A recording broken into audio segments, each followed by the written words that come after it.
हो गया। बोलिए सर श्यापति रामचंद्र के, उमापति महादेव के, कौन सो हनुमान के, सदगुरुदेव भगवान की।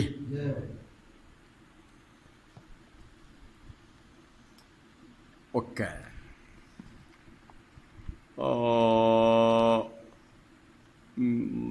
दोस्तों, मित्रों, भाइयों, भाइयों, मित्रों, दोस्तों, हम लोग हैं, सौभाग्य कहो या दुर्भाग्य कहो, सौभाग्य या दुर्भाग्य से हम लोग क्या हैं पता है? हम लोग इंसान हैं। ताली। सौभाग्य कहो या दुर्भाग्य कहो, हम लोग इंसान हैं। इंसान होने के नाते हमारे अंदर में एक बड़ा फितूरी भूत वास करता है।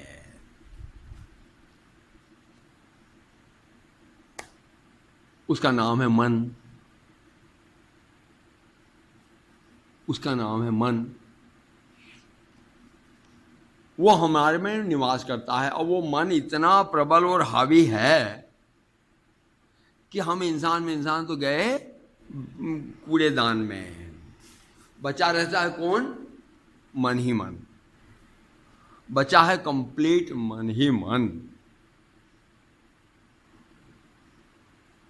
तो इस समय आप जो हैं वो XYZ नहीं है, आप मन है। इस समय आप जो हैं, जो सुन रहे हैं, जो जैसे बैठे हैं, जो कुछ विचारधारा है वो मन है।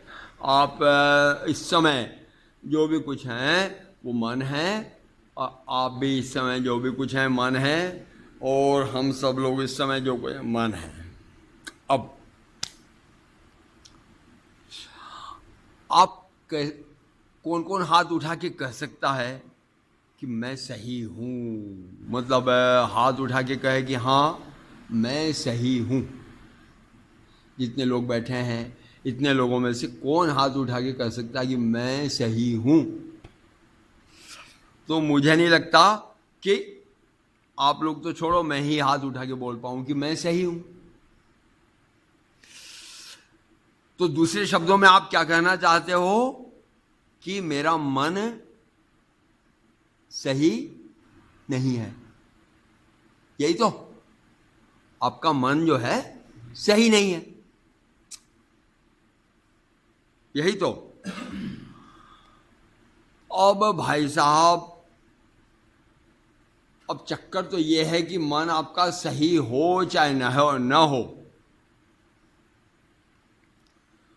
झेल रहे हो आप इसी मन को, भोग रहे हो आप इसी मन को, ढो रहे हो आप इसी मन को, जी रहे हो आप इसी मन को, और सुखी हो रहे हो इसी मन से, दुखी हो रहे हो इसी मन से। जो भी कुछ ये दुनिया का अनुभव करा रहा है, ये यही मन है। अब इसमें से कितने दुख तुम्हारे सही हैं, ये आप कह सकते हो हाथ उठा करके कि मेरे इतने दुख सही हैं, क्योंकि आपने पहले ही हाथ उठा करके बोल दिया कि मेरा मन तो सही नहीं, और सारे दुख हैं तो वो मन में है। अखिलेश जी, अखिल जी, मन के बारे में आपने पहले ही स्वीकार कर लिया कि मेरा मन सही नहीं है, और दुख कहाँ है? मन में हैं। तो आपके वो दुख, कितने दुख हैं? ये मेरे साथ ये है, मेरे दांत में दर्द है, मेरे कान में दर्द है, मेरे को ये है, पापा ने ये किया, मम्मी ने ये किया, पड़ोसी ये करता है, ये पैसा नहीं है, झेला नहीं है, ये नहीं। 20 दुख आपने गिना दिए। पर अगर आपका मन है और वो दुख कहाँ है? मन में है। और मन का आपने बेसिकली कह दिया कि मेरा मन सही नहीं, पहले कहा है। तो आपके कितने दुख सही हैं, ये कैसे विश्वास किया जाए? और इसी प्रकार से मैं तो बड़ा एंजॉय कर रहा हूँ, मेरा तो ठाठ चल रहा है। मैं तो आजकल ये मिल रहा है, आम का रस भी मिल रहा है, गाड़ी भी मिल गई है, कार भी मिल गई, पेट्रोल भी मिल गया, मज़ा है। अपने तो ठाठ है, अच्छी लड़की मिल गई, ये मिल गया, वो मिल गया, अपने तो मज़े हैं। ये सुख हैं आपके। पहले ही आपने कह, और ये सारे सुख काय में है, मन में है, और आपने पहले ही कह दिया कि मेरा मन ठीक नहीं है। मैं हाथ नहीं उठा के बोल सकता कि मैं सही हूँ, मेरा मन सही है। तो ये सुख जो आप गिना रहे हो, ये सुख क्या सही है आपके? बोलो सियापति रामचंद्र के। तो आपके न दुख सही है न सुख सही है, क्योंकि आपने पहले कह दिया कि मेरा मन ठीक नहीं है। दूसरे शब्दों में आपने ये कह दिया कि मैं ठीक नहीं हूं। आप मन ही तो हैं, और मन के बारे में आपने ये कहा कि मेरा मन ठीक नहीं है। तो भाई साहब, जब आपका मन ठीक नहीं है, तब तो आपका कुछ भी चीज ठीक नहीं है।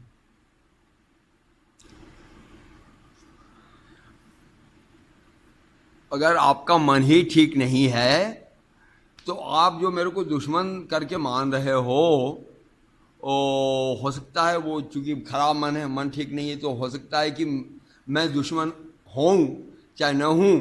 आपका मन तो आपको ऐसा दिखा रहा है। अब आपके मन ने मेरे को दुश्मन बना दिया, तो मतलब मैं दुश्मन हूं। पर क्या पता कालांतर में कल आपको बड़ी भयंकर प्यास लगी हो और खाने को घर में कुछ हो ही नहीं, और मैं 1 किलो चावल ला के रख दूं, और आपको मतलब लगे कि अरे यार, जिसको मैं दुश्मन मान रहा था वो तो दोस्त निकला। तो आपका वो जो मेरे को दुश्मन मानना, वो भी सत्य है कि नहीं है, भरोसा नहीं, क्योंकि आपका मन तो ठीक नहीं। मैं जो आपको मित्र करके मान रहा हूं, तो चूंकि मेरा मन ठीक नहीं है, तो आप जो हैं किस दिन दगाबाजी, धोखेबाजी, या आपका जो स्वार्थ है, क्योंकि आप मेरे लिए तो हो नहीं, और मैं आपको दोस्त मान रहा हूँ, आप अपना काम पूरा करने के लिए जी रहे हो, तो और मैं उम्मीद करके बैठा हूँ कि अभिषेक जी मेरा काम करेंगे ही करेंगे, और आपको कालांतर में कहीं जाना पड़ा, और मैं कहूँगा कि अरे यार, इससे बड़ा दुश्मन तो था ही नहीं कोई। भाई जो है, जब ज़मीन जायदाद हम मानते हैं कि भाई है, और जब ज़मीन जायदाद का बंटवारे का मौका आता है, तो भाई एक बड़ा दुश्मन सिद्ध होता है। घर के लोग इतने बड़े दुश्मन सिद्ध हो जाते हैं। तो कहने का मतलब ये है कि हमारा मन ही जब ठीक नहीं है, तो हमारा अभी का रिपोर्ट या जिस पे हम बेस्ड या ग्राउंडेड हैं, वो चीज़ कितना सत्य है या असत्य है, हम कह नहीं सकते हैं। अब जो आप इस समय हैं अखिलेश जी, जो आप इस समय हैं अपने आप के बारे में, ये भी आप नहीं हैं, ये भी आप नहीं हैं, ये आपके मन की कल्पना है कि आप ये हो। मैं 18 साल का हूं, मैं 20 साल का हूं, मैं ऐसा हूं, मैं वैसा हूं, ये भी सच्चाई नहीं कि ये सत्य हो, क्योंकि जो मन कल्पना कर रहा है आपके बारे में, वो मन ठीक नहीं है, वो गलत है। ये पहले आप लोग स्वीकार कर चुके हो। हाथ उठा के किसी ने नहीं बोला कि मैं ठीक हूं या मेरा मन ठीक है। तो आप अपने आप के बारे में जो असेसमेंट है कि मैं अनएम्प्लॉयड हूँ, दुखी हूँ, या मैं या ये करना चाहता हूँ, या मैंने सब लॉस कर दिया, या मैं ये वो कर, ये सब A to Z गलत हो सकता है। और आपके बारे में भी मन जो है, जो कुछ तुमको मन बता रहा है कि मेरा स्वभाव ऐसा है, मैं तो जिद्दी हूँ, मैं झुकता नहीं हूँ किसी के सामने, मैं ये हूँ वो हूँ, हो सकता है वो A to Z सब गलत हो। एक से एक बड़े बड़े दादाओं को देखा भैया, ये जो वहाँ के आतंकवादी आते हैं, उनको कसम खिलाई जाती कि साले जान निकल जाए, लेकिन उगलना मत बात को। लेकिन जब वहाँ 3rd डिग्री पड़ता है डंडों के सामने, हाँ, तो वो पूरा तय करके आते हैं कि मैं नहीं बोलूँगा, नहीं बोलूँगा, नहीं बोलूँगा, और जब 3rd डिग्री पड़ता है तो बोल देते। बड़े से बड़े लोग जो हैं वो डर जाते हैं। चाइना अभी सबके ऊपर दादागिरी कर रहा था, अभी खुदा न खास्ता कहीं पूरे वर्ल्ड की सेनाएं उस पर आक्रमण कर दें, तो हो सकता है कि वो भी दुम दबा ले। तो कुल मिलाकर के मन पर आप आधारित जो भी कुछ हो, मन पर आधारित सोचते हो, अपने बारे में भी, दूसरों के बारे में भी, संसार के बारे में भी, परिस्थिति के बारे में भी, और ये जान लो कि मन की स्थिति ठीक नहीं है। तो जो मन की स्थिति ठीक नहीं है, तो आप मतलब जो भी कुछ सोच रहे हो वो हो सकता है कि गलत हो। अब इसलिए पर एक बात तो यह है कि आपको दुख, अपमान, कष्ट, भोग, सुख, सुख दुख, कष्ट, अपमान, ये तो फिर भी आए दिन मिला ही करता है। इसी मन में, इन्हीं परिस्थितियों में सुख दुख, मान सम्मान, अपमान, ये तो मिला ही करता है। और मन ने एक तय कर रखा है कि ये है मिश्रा जी, मन ने एक तय कर रखा कि ये है अखिलेश जी, मन ने एक तय कर रखा कि ये हैं XYZ गोपाल जी। और उसी पे बेस होकर के हम उस दुख को दुख मानते हैं, उस अपमान को अपमान मानते हैं, और उस कष्ट को कष्ट मानते हैं, उस परिस्थिति को परिस्थिति मानते हैं। अब आपके लिए ये है कि आप जो हैं, आप शंकर जी के भक्त हैं, ओम नमः शिवाय, ओम नमः शिवाय, ओम नमः शिवाय सुबह से शाम तक करते हो। आप कृष्ण जी के भक्त हो, ओम कृष्ण कृष्ण राधे श्याम करते हो। आप राम जी के भक्त हो। ये काय के लिए करते हो? मन की शांति के लिए नहीं। आप ये इसलिए करते हो कि आपका मन जो है इन परिस्थितियों को, इन मनुष्यों को, इन नाम रूपों को बिल्कुल ऐसा का ऐसा ही न देखे जैसा मन ने बना रखा है, और वैसा का वैसे ही। इनमें कुछ राम का, अगर आप शिव जी की भक्ति करते हो तो इनमें कुछ शिव जी का पुट आप मिला के देखोगे, या जिस घर में, संसार में, या जहाँ रहते हो वहाँ आप शिव जी का पुट मिलाओगे, मिला करके देखोगे, तो तब आपका जो है वो मन का जो पहले का जो सोच समझ था वो उसमें परिवर्तन आएगा, और आप उसको शिव जी का रूप डाल करके देखने लग जाते हो। तो क्या है कि आपका वो मन की सारी धारणाओं को आप रिजेक्ट करते हो, तब आपको सुख मिलता है। अपने मन की पुरातन धारणाओं को आप रिजेक्ट करते हैं तो आपको सुख मिलता है।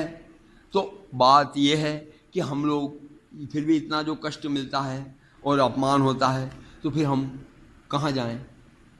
अब जो कष्ट मिला, जो अपमान हुआ, जो इंसल्ट हुआ, वो जो दुख हुआ, जो झगड़ा हुआ, जो मेरा दुश्मन सामने बैठा है, जो मेरा, जिसको मैं देखना नहीं चाहता और रहना वहीं है, तो मैं सुख कैसे प्राप्त करूं? और क्यों? एक सुख तो यह है, हेलो, कि आपके पास पैसा है तो भैया पैसे लेकर के मसूरी जाओ, गोवा जाओ, वहाँ बड़ा भारी हॉस्टल में रहो, और उसमें फिर अपने पिकनिक में जाओ, एंजॉय करो। तो वो कितने दिन के लिए? 3 दिन जाओगे, 7 दिन जाओगे, फिर उसी संसार में, फिर उसी घर में आ जाओगे जहाँ पर वो दुख के केंद्र थे। तो आप क्या करोगे? खूब से खूब घर बार छोड़ करके आप तीर्थ करने निकल जाओगे, और तीर्थ करने निकल जाओगे, और तीर्थ 6 महीने 2 महीने घूम फिर करके फिर घर में, फिर वही उल्टे सीधे चेहरे, फिर वही उल्टे सीधे आदमी, फिर वही कष्ट। वो कष्ट का निवारण तो नहीं हुआ। तो आओ हम एक सस्ती सी दवाई ढूंढने की कोशिश करें इन अपने दुखों को हटाने के लिए। एक काम करो ना, मतलब मेरे को जो आप लोगों ने गुरुजी या स्वामी जी या आदमी या अच्छा आदमी या बुरा आदमी जो भी मान रखा है, ये आपने मान रखा है। मैंने आपको अमुक जी, मिश्रा जी, शर्मा जी, वर्मा जी माना है, ये मैंने माना है। आपको मैंने माना है। हम लोग एक एक्सरसाइज करना और सीखें। इसमें न टिकट लगता, न पैसा लगता, न पेट्रोल लगता, न डीजल लगता। जब मन आपको उल्टा सीधा सुचवा करके ये बना सकता है, उल्टे बेस पे आप टिके हुए हो, और उल्टे की बेस पे टिके हुए हो, और उसी मन को जी रहे हो, उल्टे मन को, तो एक काम करो, फिर उल्टे को फिर और ही उल्टा कर दो। तो एक काम करो, जो भी विषय आपके सामने आए उसको पूरा ही उलट उलट कर ही देखो, पूरा उल्टा कर दो। मतलब हम ऐसा कर सकते हैं कि जैसे मैं आपको देखूं तो अलग अलग देखने के नज़रिए हो सकते हैं। नंबर एक नज़रिया ये है कि मैं आपको एक रोगी देखूं, पेशेंट, कि एक पेशेंट है। नंबर दो, मैं आपको देखूं कि मेरा छोटा भाई देख सकता हूं। नंबर एक, मैं आपको ये देख सकता हूं कि ये मेरा दोस्त है। नंबर एक, मैं आपको देख सकता हूं कि ये मेरा दुश्मन। नंबर एक, मैं आपको देख सकता हूं कि ये बहुत पैसे वाला आदमी। नंबर एक, मैं आपको देख सकता हूं कि ये बिल्कुल महागरीब आदमी है। मन तो मेरा है, इसके लिए टिकट आपसे मुझे खरीदने की जरूरत नहीं, मेरे मन है, मैं कुछ भी बदल के आपको देखूं। मैं आपको ये देख सकता हूं कि ये बहुत हाई एजुकेटेड आदमी है, मैं आपको ये देख सकता हूं कि ये अंगूठा छाप है। तो हम ये प्रैक्टिकल करें। हम मन तो अपने पास में है, अपन इस मन को जो है तरह तरह से बना बना के सोचो, एक दूसरे के बारे में, परिस्थिति के बारे में, बर्तन के बारे में, खाने के बारे में। खाना फालतू खाना आया है बेस्वादा, उसमें ऐसा कल्पना करो कि अरे कितना अच्छा खाना आया है, ओह ये तो बहुत ही स्वादिष्ट खाना आया। और अगर खूब अच्छी जलेबी भी आई है, रसगुल्ले आए हैं, तो वहाँ कल्पना करोगे अरे क्या फालतू खाना आया है। मन तो आपका है, कोई पैसा तो लग नहीं रहा है। मन को बदल बदल करके चेंज करके देखो। जब दुख मिले, इंसल्ट हो, तब उसको ये सोचा जा सकता है कि ये तो मतलब मेरे लिए बहुत ज़रूरी था, मेरे अंदर में अहंकार बढ़ रहा था, मेरे अंदर में क्रोध बढ़ रहा था, मेरे अंदर में काम बढ़ रहा था, ये तो कोई भगवान ने कृपा करके ये दुख मेरे को दिया है, ये तो बहुत ही अच्छी बात है। और जब सुख मिले तो उसके बारे में उल्टा सोच लो कि ये सुख क्यों मिला, ये सुख तो गलत है, क्योंकि मन तो आपका है। आप जो भी कुछ सोचो, और वास्तव में तो आप लोगों को और हम सबको ये स्वामी शिवानंद जी ने और स्वामी चिदानंद जी ने, इन लोगों ने क्या करने के लिए हमको बोला है कि क्या सोचना है। सोचने का तरीका क्या है? सोचने का तरीका ये है कि हर नाम और रूप में हम ईश्वर का दर्शन करना सीखें, माता का दर्शन करना सीखें। O ever Lord of mercy and love, salutation and prostration unto thee. Thou art his omnipresent, omnipotent, omniscient. Let us behold you in all these names and forms. हे प्रभु, हम आपको ये जितने नाम और रूप हमारे चारों तरफ घूम रहे हैं, हे हम उन सबको आपका स्वरूप समझ करके उनसे व्यवहार करें। तो मन तो आपका है, टिकट लगानी, पैसा लगा नहीं, तो हम आओ, सारे जितने लोग मिलते हैं, सिया राम मैं सब जगह जानी, जितने लोग आपको मिलते हैं, जो परिस्थिति मिलती है, सबको भगवान का स्वरूप समझ करके सबसे व्यवहार करें। तो ये एक सर्वोत्तम नज़रिया गुरुदेव महाराज ने बताया है हम सब के लिए। तो आइए हम अपने नज़रिए को, अपने मन की स्थिति को, जब मन गलत ही है तो इसको और भी हम इसको और ये संसार को हम एक ईश्वर का स्वरूप समझें, और मनुष्यों को हम ईश्वर का स्वरूप जान करके और इस संसार में सुखपूर्वक रहें। कष्ट को हम सुख मान लें और हम सुखपूर्वक जीवन व्यतीत करें। रो रो के भी हमने सुख को या कुछ अनुभवों को कष्ट मान लिया, इसलिए हम रो रहे हैं। हम उनको ये मान लें कि ये सुख है, क्योंकि मन में पैसा तो लगता नहीं सोच विचार बदलने में। मन तो आपका है, आप मालिक हो, कुछ भी सोच लो किसी के बारे में। तो ये है। तो आइए हम इस जगत को, इस परिस्थिति को, इन मित्रों को और इसमें सब में ईश्वर का दर्शन करते हुए अपने जीवन को ईश्वरमय बना लें, और हम सब ईश्वर का स्वरूप को प्राप्त करें और सुखमय जीवन प्राप्त करें। ये एक मैसेज गुरुदेव का मैसेज है। बोलो सियापति रामचंद्र की जय हो, जय हो। और गुरुदेव महाराज का यही मैसेज है बस। बहुत बढ़िया, बहुत बढ़िया।